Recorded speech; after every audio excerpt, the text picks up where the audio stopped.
വയനാട്ടിൽ ഉൾപ്പെടെ ഉണ്ടായത് ഭൂചലനമല്ലെന്ന് പ്രാഥമിക നിഗമനമെന്ന് മന്ത്രി PM മുഹമ്മദ് റിയാസ് പറഞ്ഞു. കൂടുതൽ പഠനം ആവശ്യമാണെന്നും മന്ത്രി വ്യക്തമാക്കി. ആവശ്യമെങ്കിൽ ജനങ്ങളെ മാറ്റിപ്പാർപ്പിക്കാൻ ജില്ലാ ഭരണകൂടങ്ങൾക്ക് നിർദ്ദേശം നൽകിയിട്ടുണ്ട്. അസ്വാഭാവികതയുണ്ടോ എന്ന് പരിശോധിച്ചു വരികയാണെന്നും നിലവിൽ ഭൂകമ്പ സൂചനകളില്ലെന്നും സംസ്ഥാന ദുരന്ത നിവാരണ അതോറിറ്റി വ്യക്തമാക്കി. സജോ ദേവസ്യ വിവരങ്ങൾ നൽകും. എടയ്ക്കൽ മേഖലയിൽ നിന്നാണ് സജോ വാർത്താമഴയിൽ ചേരുന്നത്. സജോ, ഈ രാത്രി വൈകിയും ആളുകൾ പുറത്ത് തുടരുന്നുണ്ട് എന്ന് നേരത്തെ സജോയുടെ ലൈവിൽ കണ്ടിരുന്നു. അപ്പോൾ ആളുകളുടെ ആശങ്ക അകറ്റുന്ന തരത്തിൽ ഒരു വിശദീകരണം നൽകാൻ സർക്കാരിന് കഴിഞ്ഞിട്ടില്ല, ജില്ലാ ഭരണകൂടത്തിന് കഴിഞ്ഞിട്ടില്ല എന്നാണോ നമ്മൾ കരുതേണ്ടത് ഇപ്പോൾ? വിജയകുമാർ, അതായത് ഈ കാര്യത്തിൽ ആശങ്ക വേണ്ട എന്ന് ബന്ധപ്പെട്ട ആളുകളൊക്കെ ആവർത്തിച്ച് പറയുന്നുണ്ട്. മറ്റൊന്ന്, ഭൂചലനമല്ല എന്ന കാര്യം അതിൽ ഏറ്റവും ആധികാരികമായ ഏജൻസി തന്നെ സ്ഥിരീകരിക്കുകയും ചെയ്യുന്നുണ്ട്. പക്ഷേ അതുകൊണ്ട് കാര്യമായില്ല എന്നതാണ് വസ്തുത. അതായത് ജില്ലാ ഭരണകൂടമൊക്കെ ആശങ്കയൊന്നും വേണ്ട എന്ന് പറയുന്നുണ്ട്. പക്ഷേ ആളുകളുടെ ആശങ്ക യഥാർത്ഥത്തിൽ ദൂരീകരിക്കപ്പെട്ടിട്ടില്ല എന്നതാണ്.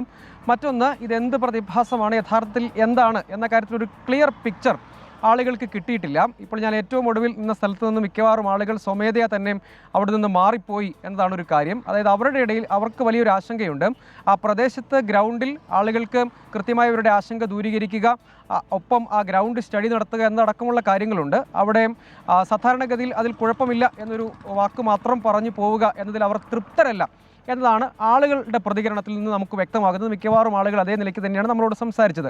അതായത് ഇടക്കലടക്കമുള്ള മേഖലകളുടെ ഒരു വളരെ ദുർഘടമായ ഭൂമിശാസ്ത്ര പ്രത്യേകതകളുള്ള സ്ഥലം കൂടിയാണ്. ആ പ്രദേശങ്ങളിൽ ഓരോ ഇടങ്ങളിൽ, ഇപ്പോൾ ഉദാഹരണത്തിന് അമ്പുകുത്തി മലയിൽ 2019 തന്നെ ഒരു വിള്ളൽ രൂപപ്പെട്ടിരുന്നു പ്രളയഘട്ടത്തിൽ. ആ ഇടങ്ങളിലടക്കം പലതരം പ്രശ്നങ്ങളുമുണ്ട്. അവിടുത്തെ നിർമ്മാണ പ്രവർത്തനങ്ങൾ സംബന്ധിച്ച് അവിടെയുള്ള ഭൂമിയുടെ പലതരത്തിലുള്ള ക്രമവിരുദ്ധമായ വിനിയോഗം സംബന്ധിച്ച ആളുകൾക്ക് ആശങ്കയും പരാതിയുമുണ്ട്. അവിടെ ഇടപെട്ടിട്ടില്ല. അതുകൊണ്ട് ഗ്രൗണ്ടിലെത്തി സ്റ്റഡി വേണം. ഒന്ന് ജിയോളജി വിഭാഗത്തിൻ്റെയും ഒപ്പം ഭൂഗർഭ ജല വിഭാഗം, അങ്ങനെ ഈ കാര്യത്തിലെ വിദഗ്ധർ അല്ലെങ്കിൽ ഭൗമശാസ്ത്ര വിദഗ്ധർ, അത്തരം ആളുകളെയൊക്കെ ഒരു ഗ്രൗണ്ട് സ്റ്റഡിക്ക് നിയോഗിക്കണം എന്ന ആവശ്യം വിവിധ കോണുകളിൽ നിന്ന് ഉയരുന്നുണ്ട്. അത് ഏറ്റവും പ്രധാനമായി കുറെ കൂടി, അതായത് ഇത് ഒരു എയർ ഡിസ്റ്റൻസ് നോക്കിയാൽ യഥാർത്ഥത്തിൽ ദുരന്തമുണ്ടായ മേഖലയിൽ നിന്ന് വലിയ ദൂരമല്ല എന്ന് കാണാൻ കഴിയും. അതാണ് ഈ ആശങ്ക വർദ്ധിപ്പിക്കുന്ന ഒരു കാര്യം. അതായത് ഈ മുണ്ടക്കൈ ദുരന്തമാണ് യഥാർത്ഥത്തിൽ ഈ ആളുകളെ പരിഭ്രാന്തരാക്കുന്നത്. നമ്മൾ ഈ സ്ഥലത്തേക്ക് എത്തിയ ഘട്ടത്തിൽ മിക്കവാറും ഇടങ്ങളിൽ ആളുകൾ ഇറങ്ങി പുറത്ത് നിൽക്കുകയായിരുന്നു. റോഡുകളിലും മറ്റുമായി കൂട്ടം കൂടി നിൽക്കുകയായിരുന്നു, അല്ലെങ്കിൽ സുരക്ഷിതമെന്ന് അവർ കരുതുന്ന ഇടങ്ങളിലേക്ക് കൂട്ടം കൂടി നിൽക്കുകയായിരുന്നു. കുറേയധികം ആളുകൾ ജില്ലാ കളക്ടർ പറഞ്ഞിരുന്നു ഒരു ക്യാമ്പ് വേണമെങ്കിൽ സ്കൂളിൽ തുടങ്ങാം, ആളുകൾക്ക് അങ്ങോട്ട് മാറണമെങ്കിൽ മാറാം. അപ്പോൾ ആ നിലയിലൊക്കെ ക്യാമ്പുകളിലേക്കോ അല്ലെങ്കിൽ വീടൊഴിഞ്ഞ് ബന്ധുവീടുകളിലേക്കോ പോകുന്ന തരത്തിൽ അവിടെ പ്രശ്നമുണ്ടോ?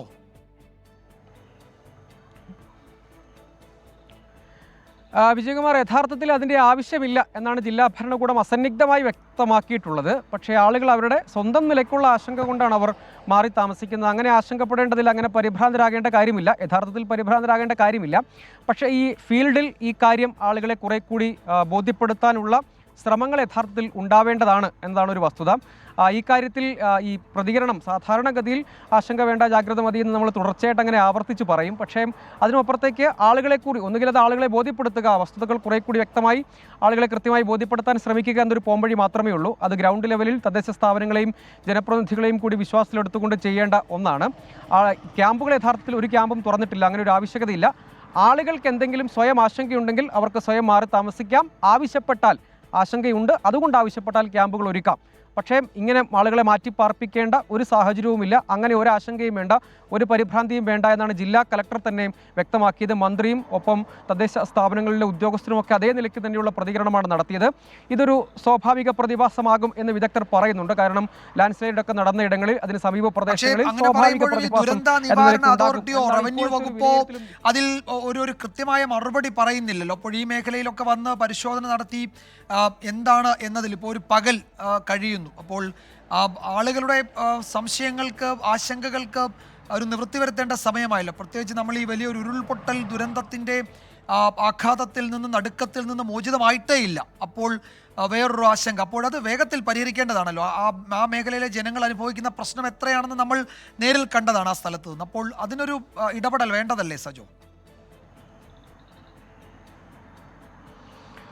വിജയകുമാർ, കൂടുതൽ ആശങ്കയുള്ള മേഖലകൾ, പ്രത്യേകിച്ച് ദുർഘടമായ ഭൂമിശാസ്ത്ര പ്രത്യേകതകളുള്ള സ്ഥലം, അതല്ലെങ്കിൽ ആ സ്ഥലത്തിൻ്റെ, നമുക്കറിയാം വളരെ ഫ്രജൈലായ ചില മേഖലകളെ നമുക്ക് കൃത്യമായി തന്നെ ഐഡൻറ്റിഫൈ ചെയ്യാൻ കഴിയും. അത്തരം പ്രദേശങ്ങൾ കേന്ദ്രീകരിച്ച് യഥാർത്ഥത്തിൽ അവിടെ ഉദ്യോഗസ്ഥ സംഘത്തെയോ അല്ലെങ്കിൽ വിദഗ്ധ സംഘത്തെയോ ടീമിനെയോ അല്ലെങ്കിൽ ഇതിനുവേണ്ടി ഒരു സ്പെഷ്യൽ സംഘത്തെയോ തന്നെ നിയോഗിച്ച് അല്ലെങ്കിൽ അവരവിടെ ക്യാമ്പ് ചെയ്ത് തന്നെ ഈ ആശങ്കകൾക്ക് നിവർത്തി വരുത്തുകയും അവിടെ തുടർ പ്രവർത്തനങ്ങൾ നടത്തുകയും വേണ്ടതാണ്. യഥാർത്ഥത്തിൽ നേരത്തെ പ്രഖ്യാപിച്ചതുപോലുള്ള കാര്യം നടക്കുമെന്ന് നമ്മൾ പ്രതീക്ഷിക്കുന്നു. അതായത് ജിയോളജി വിഭാഗത്തിലെയും ഭൂഗർഭ ജല വിഭാഗത്തിലെയും ഉദ്യോഗസ്ഥർ ഇന്ന് തന്നെ യഥാർത്ഥത്തിൽ അമ്പുകുത്തി മേഖലയിലടക്കം അവർ പരിശോധന നടത്തിയിരുന്നു.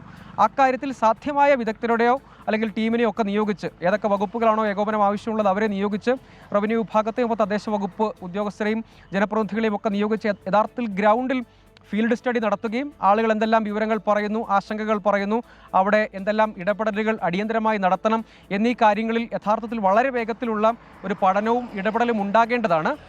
ഈ വിദഗ്ധ അഭിപ്രായം വന്നതിന് പിന്നാലെ ഈ കാര്യത്തിൽ വളരെ വേഗത്തിലൊരു പിന്നോട്ടുപോക്കുണ്ടോ എന്നൊരു സംശയമുണ്ട്. പക്ഷേ അങ്ങനെ ഭയപ്പെടേണ്ടതില്ല എന്ന് സർക്കാരും ബന്ധപ്പെട്ട വകുപ്പുകളിലെ ഉദ്യോഗസ്ഥരും ഒക്കെ പറയുന്നുണ്ട്. അതിപ്പോൾ വിശ്വാസത്തിലെടുക്കാനേ കഴിയുകയുള്ളൂ. പക്ഷേ ഒരു കാര്യം ഉറപ്പാണ്, അവിടെയുള്ള ആളുകളുടെ ആശങ്ക പൂർണ്ണമായി ദൂരീകരിക്കുന്നത് അല്ലെങ്കിൽ അവരെ കുറെ കൂടി അവർക്കൊരു ആത്മവിശ്വാസം കൊടുക്കുന്ന തരത്തിലും അവർ പറയുന്ന കാര്യങ്ങൾക്കനുസരിച്ച് ആക്ട് ചെയ്യുന്ന തരത്തിലുമൊക്കെയുള്ള കാര്യങ്ങൾ കുറെ കൂടി ഉണ്ടാവേണ്ടതുണ്ട് എന്നതാണ് വസ്തുത.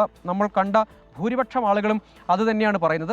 ശരിയാണ് സജു, അത് തന്നെയാണ്. അവിടുത്തെ ജനങ്ങൾക്കിടയിൽ ഒരു ഭീതിയുണ്ട്, ഒരു ആശങ്കയുണ്ട്. അത് ദൂരീകരിക്കുന്ന തരത്തിലുള്ള ഇടപെടൽ ഉണ്ടായിട്ടില്ല എന്നത് ഒരു വസ്തുതയുമാണ്. പ്രത്യേകിച്ച് ദുരന്ത നിവാരണ അതോറിറ്റി ഒന്നും അക്കാര്യത്തിൽ ഇപ്പോൾ ഭൂചലനമല്ല എങ്കിൽ മറ്റെന്താണ് എന്നതിൽ അവർ എന്തെങ്കിലും പഠനം നടത്തുന്നുണ്ടോ, ആ മേഖലയിൽ എത്തിയിട്ടുണ്ടോ, അത്തരം വിവരങ്ങളും അറിയില്ല. അപ്പോൾ ജനങ്ങൾക്ക് സംശയമുണ്ട്, ആശങ്കയുണ്ട്. അത് ദൂരീകരിക്കപ്പെട്ടിട്ടില്ല പൂർണ്ണമായും എന്നതാണ് ഒരു ഗ്രൗണ്ട് റിയാലിറ്റി.